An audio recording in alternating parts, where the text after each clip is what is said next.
अपनी बुद्धि को परमात्मा में निरंतर लगाना। परमात्मा में लगाने के 4 रूप हैं, नाम धाम लीला रूप। जो नाम रूप लीला धाम है, इनमें सबसे सहज सरल नाम है, क्योंकि धाम भी सब कोई वास नहीं कर सकता। नाम जहां जो हो, जहां हो जो हो, बालक वृद्ध स्त्री पुरुष पढ़ा लिखा मूर्ख कोई भी हो, नाम जब सबको भगवत प्राप्ति करा देता है। गोस्वामी श्री तुलसीदास जी महाराज विनय पत्रिका में कह रहे हैं, बहुत जोर की बात है, कह रहे हैं कि नाम राम रावरोई हित मेरे स्वार्थ परमारथ साथिन सो भुज उठाई कहों तेरे नाम राम राव रोई हित मेरे। मैं हाथ उठा के कहता हूं, जो स्वार्थ के मार्ग में चलने वाले हैं या परमार्थ के मार्ग में चलने वाले हैं, या आप जितने भी मुझे अपना मानते हैं संगी साथी, मैं सबसे हाथ उठा के पुकार करके घोषणा करता हूं कि त्रिभुवन में केवल एक परम कल्याण करने वाला भगवान का नाम है। मेरी बात मान लो। गोस्वामी तुलसीदास जी, नाम चल रहा है, कहीं भी हो आपको भगवत प्राप्ति हो जाएगी। नाम चल रहा है, नाम। जननी जनक तजो जनमी करम बिनु विधु ही सृजो अवडेरे मोहू सो को कहत राम ही को सो प्रसंग के ही केरे। देख लो मेरा भाग्य, जन्म लेते ही माता चली गई। बड़े महापुरुषों के साथ बड़ी घटनाएं घटती हैं। जन्म लेते ही माता चली गई। अभागी जानकर पिता ने कभी प्यार नहीं किया, त्याग कर दिया। जिस पुत्र के प्रकट होती मेरी अर्धांगिनी चली गई, मैं ऐसे पुत्र का मुंह भी नहीं देखना चाहता। तो माता ने तो शरीर त्याग के चली गई, पिता ने मुझे त्याग कर दिया। ब्रह्मा ने मुझे कुछ अभागा ही रचा है। गोस्वामी तुलसीदास जी कहते हैं, बड़ा बेढप मेरे भाग्य की रचना करी। जिसके दरवाजे में खड़े हो जाते टुकड़ा नहीं देता, भगा देता। जिस दासी ने पालन पोषण किया, कुछ दिन बाद वो भी पधार गई। सबको ये भ्रम हो गया कि तुलसीदास जी महाराज के लिए कि बड़ा भागा बालक है, जिसके दरवाजे पे खड़ा होगा कोई घटना घट जाएगी, कोई भोजन नहीं देता। बोले ब्रह्मा ने कुछ भाग्य ही ऐसा रचा था। अब जो मुझे समझ में आया कि मेरा जो भाग्य बदला वो राम नाम से। राम राम राम, पकड़ो बात को, पकड़ो। अब तो कोई कोई कहता है कि तुलसी राम का है। अब अभाग्य मिट गया। बड़े बड़े बादशाह ताज उतार कर रखते हैं। जानते हो ये सब क्यों हो रहा है? क्योंकि हमने राम नाम का आश्रय ले लिया। अब खूब राम राम राम राम जपता हूं, उसका परिणाम हुआ कि सब कोई सम्मान देता है, सब ताज उतार के रख रहे हैं, प्रणाम नमस्कार, दुनिया वाह वाह। क्यों? क्योंकि राम राम जपता हूं, राम का हूं, इसलिए। बात समझो। अगर पकड़ पाओ, कह रहे हाथ उठा के कह रहा हूं, जन्म से अभागा कहा गया, मां पधार गई, पिता त्याग दिया। संसार के लोग कहते अभागा है, लेकिन राम नाम का प्रताप ऐसा उदय हुआ। मोहू से को कहत राम ही को सो प्रसंग कह के रे। उसी नाम के बल से लोग अब कहने लगे तुलसी तो राम का है।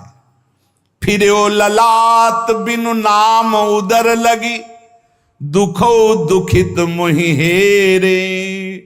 आहा, जब मैं राम नाम का आश्रय नहीं लिए था, तब पेट भरने के लिए द्वार द्वार पर ललचाकर भूख से व्याकुल होकर खड़ा होता। उस समय मेरी दशा मुझे याद है कि अगर दुख देखे तो दुखी हो जाए, ऐसी मेरी दशा थी। बालक अवस्था, भूख से व्याकुल, दूसरे के दरवाजे पे खड़ा और धक्का मार के लोग भगा देते, अभागी है। फिरो ललाट बिनु नाम उदर लगी, दुखो दुखित मोहि हेरे। अब बोले नाम प्रसाद लहत रसाल फल, अब हो बबूर बहेरे। नाम राम राव रोई हित मेरे। जब नाम जब शुरू हुआ तो नाम की कृपा से क्या हुआ कि बबूल और बहेड़े के जो वृक्ष थे अब उनमें आम लग गया। मान लो मेरा जीवन बबूल का पेड़ था, बहेड़े का पेड़ अपवित्र माना जाता है, लेकिन उसमें आम लग सकता है, लेकिन लग गया क्योंकि मेरा जीवन ऐसा था। आज परमानंद की बाढ़ आ रही। बोले वे किसके बल से? बोले राम राम राम, नाम के बल से आई। नाम प्रसाद लहत रसाल फल, रसाल माने आम का फल, अब हो बबूर बहेरे। पहले तो मैं कैसा था? बोले बबूल का पेड़, काटा ही उगेगा, दुख ही मिलेगा। और जब नाम का जप शुरू किया तो उसी बबूल में रसाल लग गया, आम का फल, अर्थात महान आनंद। साधत साधु लोक परलोक ही, सुनि गुनि जतन घनेरे। तुलसी के अवलंब नाम को, एक गांठ कई फेरे। नाम राम राव रोई हित मेरे।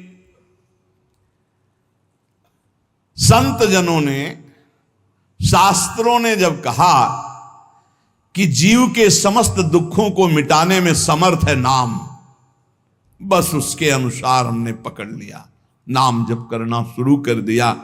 उनकी बात मान करके जब नाम जप किया तो लोक परलोक सब बन गया। हरिवंश महाप्रभु कहते ई परलोक सकल सुख पावत, मेरी सो भैया कृष्ण गुण संचु।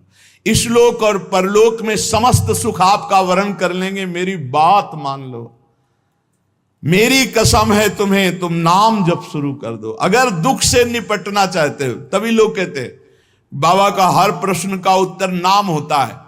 इसलिए नाम है कि एकमात्र समर्थ नाम है जो सारे पापों को मिटा दे। पापों से ही दुख मिलता है। ऐसा कोई पुण्य नहीं है जो इतना समर्थ हो कि हमारे जमा के जमा गोदाम पापों को नष्ट कर दे। वो नाम, नाम संकीर्तनम यस्य सर्व पाप नाश, समस्त पापों का नाश नाम से। लोक परलोक बनाना है तो संतों से सुना, शास्त्रों में सार बात पकड़ी, नाम कीर्तन, नाम जप। अब तुलसी ने तो एक ही सहारा पकड़ लिया है, राम राम राम, एक ही अवलंबन। जैसे गांठ तो एक ही होती है, लपेटा उसमें 100 मार दिए जाए, ऐसे ही साफ शास्त्र है, मेन बात है, पॉइंट की बात है, नाम जप। यज्ञानाम जप यज्ञोष्मी, जितना नाम जप कर लोगे उतने ही सुखी हो जाओगे। बात को पकड़ लो। गोस्वामी तुलसीदास जी कहते हैं, तो श्री तुकाराम जी महाराज कहते हैं, संदेह मत करो, वही एकांतवास सफल है जो समाधि में है। समाधि कैसी है? नाम की समाधि, नाम का ध्यान, 2 अक्षर राधा, वही गूंज रहा है। अब समाज में बैठे हो तो एकांत, एकांत में बैठे हो तो एकांत। और अगर नाम जप नहीं चल रहा तो श्री तुकाराम जी महाराज कह रहे हैं केवल एकांत में बैठे रहना प्रमाद है। एकांत में समय व्यतीत पड़े हैं वो प्रमादी है। तो कहा ऐसे एकांतियों को, जैसे सांप भी तो बिल में रहता है, गुफा में चूहा भी रहता है, पीछे आपने चर्चा सुनी, क्या उनको भगवत प्राप्ति हो जाती है क्या? हाँ, नए साधक को चाहिए कि कुछ समय एकदम शांत, जैसे आप लोगों के पास कुटिया है, कमरा है, एकांत कमरे को अपना गुफा समझो, सेवा और वाणी पाठ आदि किए, कुछ समय तो एकांत मिलता ही है। उस समय बैठ करके मन को प्रभु के चिंतन में, कई बार हम कहते हैं कि आप कहाँ हो, हजारों बार यहां सत्संग में कहते हैं नाम चलाओ, अंतर्मुख। जब हम सेवा में लगे हैं तो नाम चिंतन चल रहा है, जब सेवा से विलग है तो एकदम समाधिस्थ है, एकदम आनंद, नाम चल रहा जी। ठाढ़े बैठे परे उताना, कबीर काहे हम राय ठिकाना। चिंतन ही हमारे जीवन का सार है, इतनी बात समझ लो। अगर आपका चिंतन नहीं चल रहा, हम कोई महत्व नहीं रखते, इन सब बाहरी बातों का महत्व नहीं रखते, ध्यान रखना। खास बात है आपका चिंतन क्या चल रहा है। हमारे हृदय को प्रसन्न करने वाली सबसे बड़ी सेवा है आपका चिंतन। अचानक दृष्टि आपके चेहरे में पहुंचे और आपकी नेत्र दिखाई दे रहे अंतर्मुखता में, एक हृदय में शीतलता आ जाती है, हाँ काम हो गया। अगर साधक ऐसे चलेगा तो बहुत जल्दी काम हो। मुख बरनत हरिवंश, चित्त नाम हरिवंश रति, मन सुमिरन हरिवंश, यह जो कृपा हरिवंश। एक क्षण का भी, जैसे हम चर्चा कर रहे हैं तो भगवत चर्चा और एकांतिक कर रहे हैं तो भगवत प्रश्नोत्तर, उस समय भी किसी के भी एक चेहरे को लक्ष्य बना लेते हैं। वो समझता है हमको बहुत प्यार करके देख रहे हैं, नहीं, हम उस समय नाम लिखते हैं, नाम लिख करके वार्ता करते जा रहे हैं, बराबर दृष्टि उसके जमाए हुए हैं। वो समझ रहा है हमारी तरफ देख रहे हैं, हम बिल्कुल नहीं पहचानते ही नहीं कौन होगा, हम तो बोर्ड मिल गया, अच्छा उसमें नाम लिख रहे हैं और अपनी वार्ता कर रहे हैं। साधु हर समय सावधान सो, साधु नहीं, साधु काहे का सेवा सुमिरन सावधान। इसलिए हम माइक से गरज के कह रहे हैं कि हम कभी भी किसी से पूछ सकते कहां हो। पक्का समझ लो, हमारा कोई व्यवहार नहीं है, हमारा कोई प्रिय नहीं, हमारा सबसे प्रिय वही है जो भजन करता है, जो सुमिरन करता है। अचानक दृष्टि पड़ी, आपसे पूछा कहां हो जी, अच्छा ठीक है, हृदय शीतल हो जाएगा। अगर सुमिरन नहीं तो फिर हमको आप अगर सेवा शब्द से प्रभावित हो तो सेवा है आज्ञा, आज्ञा समन सुसाहिब सेवा। अब जो ही कहा करें हम सोई आयस ले चलें। सेवा की आड़ में अपनी चित्त वृत्ति का मनोरंजन मत कीजिए, मनोभंजन करना है, हर समय भगवत चिंतन परायण रहना है। अगर भगवत चिंतन नहीं तो आपका कोई अस्तित्व। देखो ये बड़ी दौड़ है, छोटी मोटी दौड़ नहीं है, ये बहुत बड़ी दौड़ है। आपको संसार समुद्र से अकेले पार होने की बात नहीं, तुम साधु हो, तुम लाखों को पार कर सकते हो, समझना। मान लो अगर आप भगवत प्राप्त हो गए तो लाखों को अपनी कृपा रूपी नौका में बैठाल कर संसार समुद्र से पार करोगे। साधु अपने लिए भजन नहीं करता, हाँ इस जगत के लिए भजन करता है। सर्वे भवन्तु सुखिनः सर्वे सन्तु निरामया। श्री तुकाराम जी कह रहे हैं एकांतवास लाभ उसी का जिसका चिंतन चलता है। भाई इस बात पर बहुत जोर दिया भगवान श्री कृष्णचंद्र जी ने, अनन्यस चिंतयन्तो माम अनन्य चेता सततम। बार बार भगवान इस बात पर जोर दे रहे हैं। जनसंग में नाम चल रहा है तो आप एकांत हो, एकांत में नाम जब नहीं चल रहा तो आप प्रपंची हो। देख लो अंदर प्रपंच चल रहा होगा।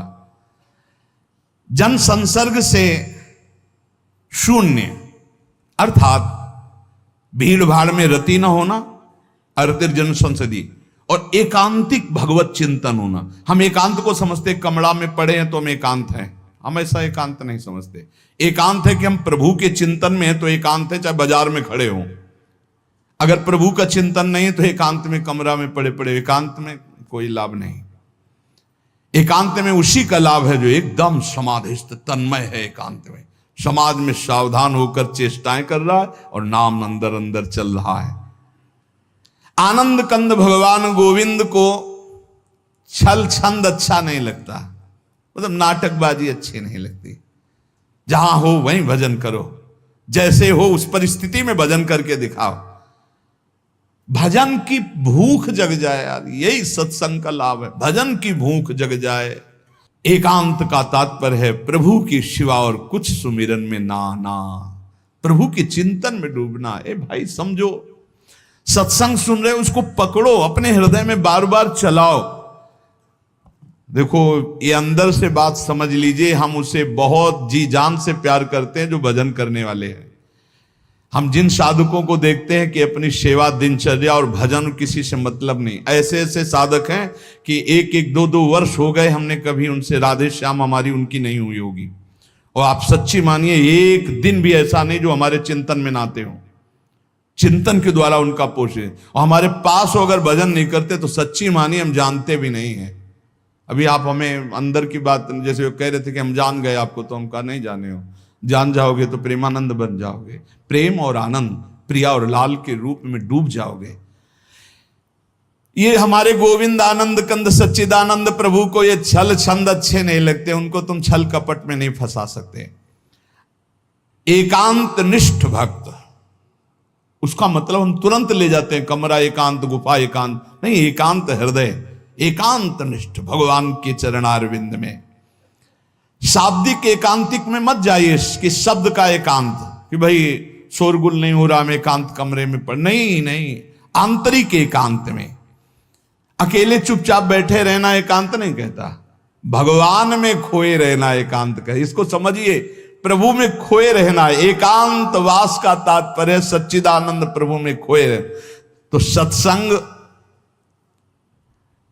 नाम कीर्तन, नाम जप, भगवत सेवा, इन्हीं से असली एकांत मिलता है, हृदय का एकांत। हृदय रूपी गुफा में हर समय चित्त चिपका हुआ है प्रभु के चिंतन में। कितना अपार आनंद है जब हर समय मंत्र की बार बार आवृत्ति होती, नाम। जो न तरय भव सागर, अस समाज नर पाए, स्वत निंदक मंदमति आत्म हनन गति जाए। श्री तुकाराम जी महाराज कह रहे हैं कि जीव में एक अहंकार होता है, यही आत्मज्ञान को ढके हुए है, यही भगवदानंद को ढके हुए। अहंकार तामस वृत्ति से टिका रहता है, तमोगुण का लक्षण है अहंकार। इस तमोमय अहंकार में इसके बहुत प्रकार हैं। मैं स्त्री हूं, मैं पुरुष हूं, मैं विद्वान हूं, मैं धनवान हूं, मैं कुलवान, बहुत तरह के अहंकार हैं। सब अहंकार के भेद ही हैं। ये मैं देह हूं, ये मुख्य अहंकार बनता है जाकर, मैं देह। इस मलिन अहंकार से उज्जवल अहंकार ढक गया कि मैं ब्रह्म हूं, ये ढक गया। देह मैं हूं कहने के साथ ही लाखों चिंगारियां अहंकार की प्रकट हो गई। मैं रूपवान हूं, मैं धनवान हूं, मैं विद्यावान हूं, मैं गुणवान हूं, मैं कीर्तिवान हूं, मैं त्यागी हूं, अहंकार।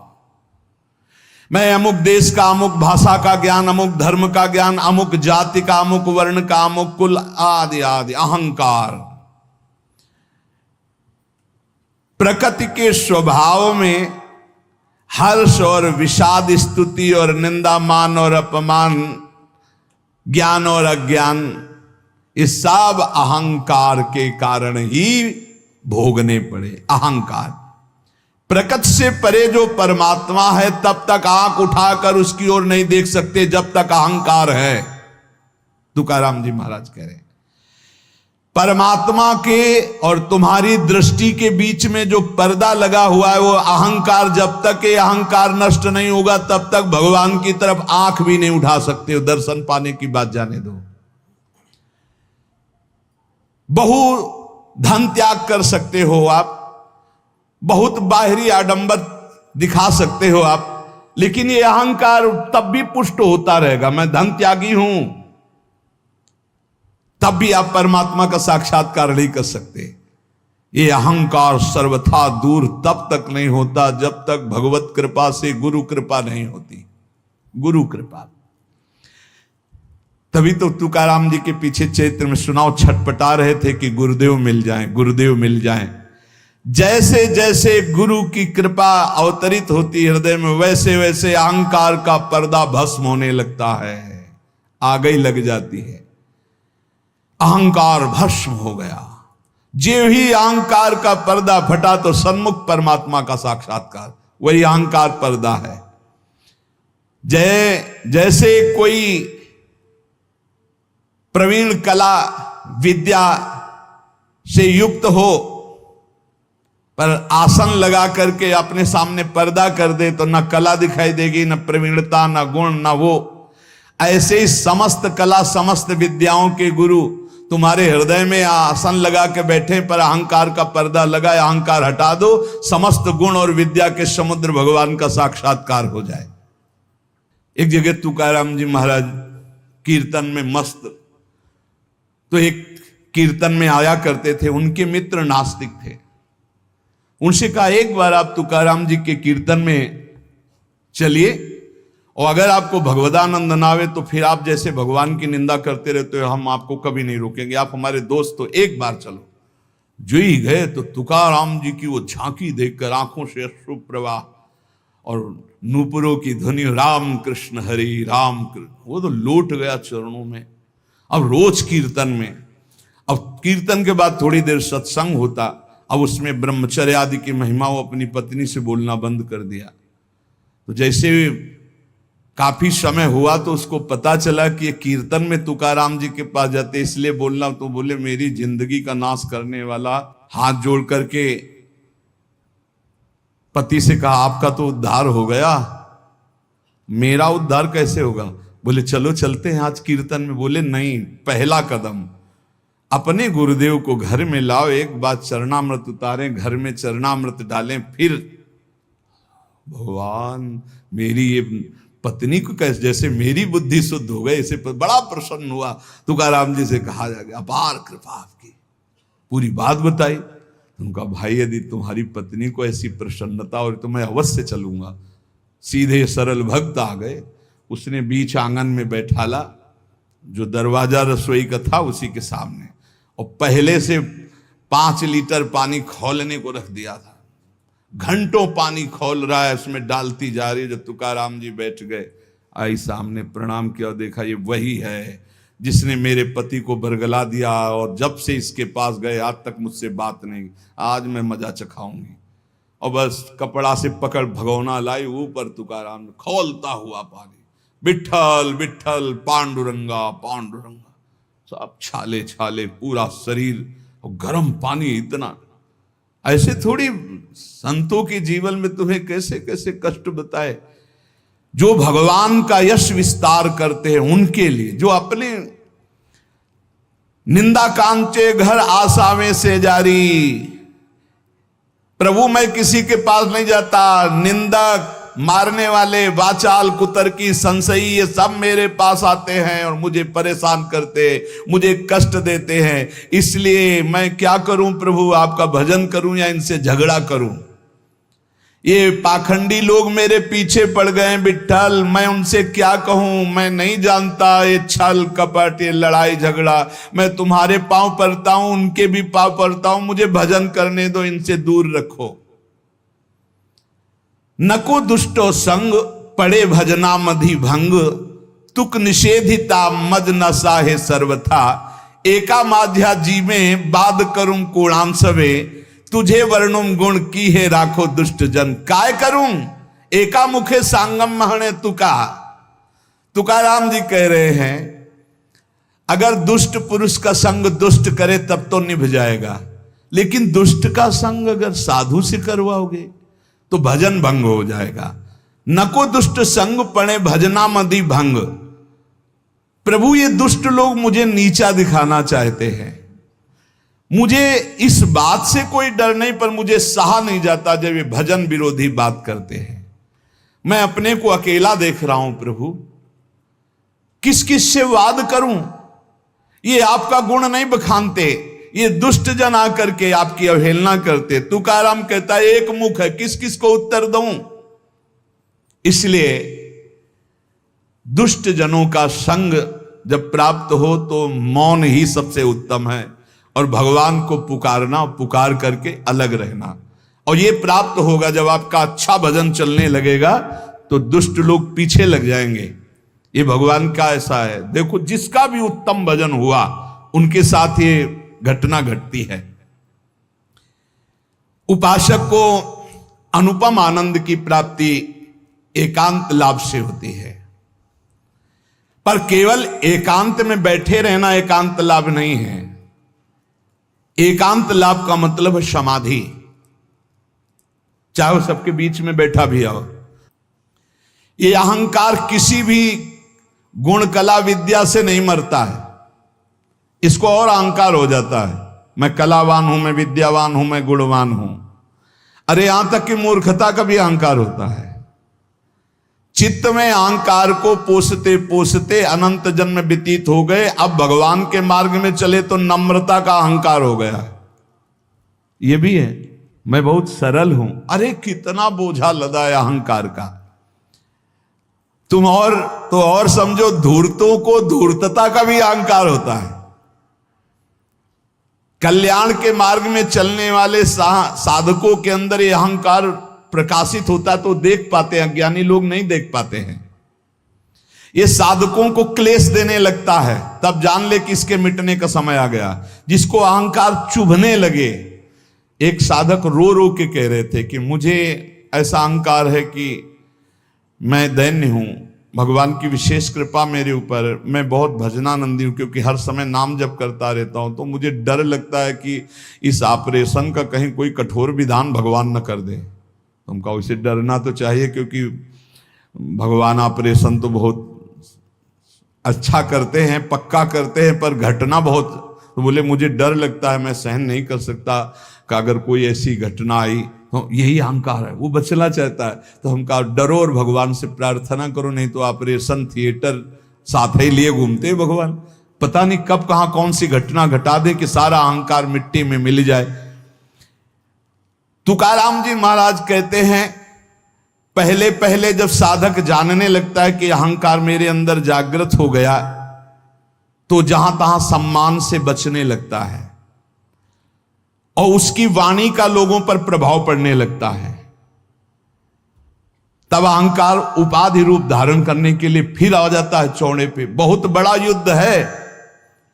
तुकाराम जी कह रहे हैं कि जो असावधान है, चारों तरफ से चोर उसका माल चुरा ले जाते हैं। ऐसे ही अहंकार की वृत्ति साधक को असावधान कर देती है और उसका सारा भजन, भगवत भाव, सब ये काम, क्रोध, लोभ, मोह चुराने लगते हैं।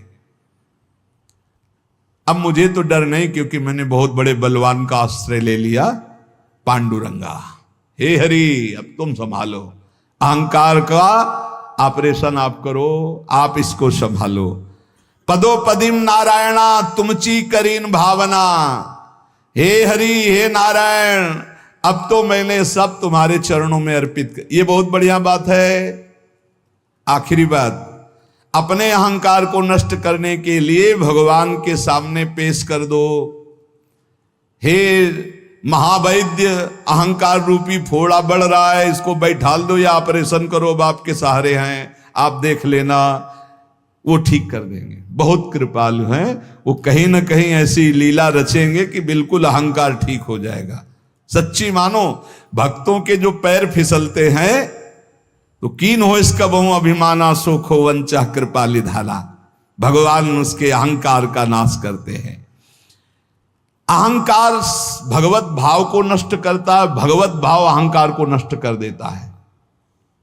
बात समझना, जब अहंकार भजन करते हुए बढ़ता है तो भगवत भाव नहीं आने देता है, और जब गुरु कृपा से भगवत भाव बढ़ता है तो इस अहंकार की धज्जियां उड़ा देता है। इसलिए हम भगवदानंद की प्राप्ति के लिए कंचन, कामिनी, कीर्ति, तीनों खाइयों से बचने का प्रयास भगवान के नाम बल से करें। अधिक से अधिक आंतरिक एकांतिक हृदय को देखते रहें कि प्रभु के नाम में लगा है कि नहीं, और किसी भी बात का हमारे अंदर अहंकार ना आने पावे। यदि अहंकार आवे तो भगवान की शरण में होकर पुकारें कि हे नाथ, मेरे इस मलिन अहंकार का नाश कीजिए। अगर हमारा जीवन सावधानी पूर्वक गुरु कृपा से चलता रहा तो इसी जीवन में अहंकार नष्ट हो जाएगा और भगवान का साक्षात्कार हो जाएगा, जो जन्म जन्म की बिगड़ी बन जाएगी। समस्त साधकों से गृहस्थ विरक्त सबसे प्रार्थना है, रोज के सत्संग का सार विषय है कि आप अभी तो सत्संग सुन रहे हैं, लेकिन इसके बाद आपका चिंतन क्या है। आप जब यहां से चलते हैं तब आपका चिंतन क्या है, आप जब घर की दिनचर्या में होते हैं तब आपका चिंतन क्या है। ये कोई संसारी ड्यूटी नहीं कि आप कथा सुने, आप बाणी पाठ के, इसके बाद आप फ्री हो गए, आपका काम हो गया, आप हर समय मनोरंजन सांसारिक चिंतन नहीं। भाई, हमें हर समय सावधान, यहां तो सावधानी है ही, क्योंकि समूह में हो, एकांत में विशेष सावधान रहकर नाम जप करो। देखो, नाम जप चल रहा है ना, कोई भी विषय आपको नहीं बांध पाएगा। हम कई बार कुछ साधकों से कहते कि विषय सेवन तभी बांधता है जब आप नाम जपने का, अगर आपके अंदर चल रहा है राधा वल्लभ श्री हरिवंश, राधा वल्लभ श्री, आप प्रसाद पा रहे हो, आपको स्वाद नहीं बांध पाएगा। कोई भी भोग, कोई भी विषय तभी बांधता है जब आपके बीच में भगवत स्मरण नहीं होता। इसलिए हम कहते हैं चिंता मत करो, चिंतन करो, नाम को बार बार पकड़ो। नाम पकड़ लो, विषय के बीच में रहते हुए भी विषय आपको नहीं बांध पाएगा। बस बात समझना है। जब समझ में नहीं आता हो, हम डरते हैं तो हम कहते हैं विषय फेंक देते हैं। इस विषय को फेंक दोगे, लेकिन इसका जो राग चिंतन है, समझो, तन छाड़े मन गही रहे दोनों ही दुख होए। बात को समझिए, साधक समझता नहीं। तन छाड़े और मन गई रहे तो दोनों ही दुख होए, और रसबल छूटे जो विषय तब ही तो सुख होए। समीप है ये विषय, लेकिन अंदर से भगवत चिंतन का आनंद है, ये विषय क्या कर लेगा। अब बाहर से फेंक दियो, अंदर से इसका चिंतन हो रहा है तो बहुत दोनों ही दुख होए। उपासक नाम न छोड़े। जब उनसे कहते ना ऐसा कैसे हो सकता है, करके तो देखो ऐसा होता है, ऐसा ही होता है। विषयान गृहणंत मुंचंत, वह स्थिति तभी आएगी जब आप नाम में स्थित है, नाम में आपका मन स्थित है। अब आप विषयों का बीच में है तो भी कोई सेवन हो रहा तो कोई फर्क, त्याग हो रहा तो कोई फर्क नहीं। आप इस स्थिति को प्राप्त करने के लिए नाम पर ध्यान दीजिए।